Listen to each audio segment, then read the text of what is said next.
আসসালামু আলাইকুম আমার বন্ধুরা, কেমন আছেন আপনারা সবাই? আজকে আপনাদের সাথে একটা ভিডিও শেয়ার করতে আসছি। সেটা হচ্ছে সজনা পাতা। এই সজনা পাতা ভাজি করব আমি। এই সজনা পাতা ভাজি খাইলে কি কি উপকার এবং কি কি কাজে লাগে সেটা আমি আপনাদেরকে বলবো। তো যদি আমার এই ভিডিওটা ভালো লাগে, আপনারা আমার চ্যানেলটা, ইউটিউব চ্যানেলটা অবশ্যই সাবস্ক্রাইব করে দিবেন এবং আমার ভিডিওগুলো সব ফুল দেখবেন। আমি সজনা পাতাগুলো বাগার দিব, তার জন্য পেঁয়াজ, কাঁচামরিচ, রসুন একটু বেশি করে পেঁয়াজ কাঁচামরিচ দিবেন। এবারে এটা লাল লাল হলে, সজনা পাতাগুলো আমি আগেই ধুয়ে রাখছিলাম সুন্দর করে। আমার পেঁয়াজ কাঁচামরিচগুলো লাল লাল হয়ে গেছে। আমি ওখানে পাতাগুলো এখানে দিয়ে দেব।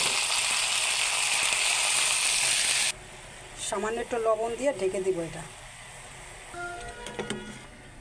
তো দেখেন আমার শাকভাজিটা হয়ে গেছে। যারা গ্রামে থাকেন তারা প্রতিদিন একটু একটু করে ভাজি করে খাবেন। এটা অনেক রোগের ওষুধ আর শরীরের অনেক উপকার হয়।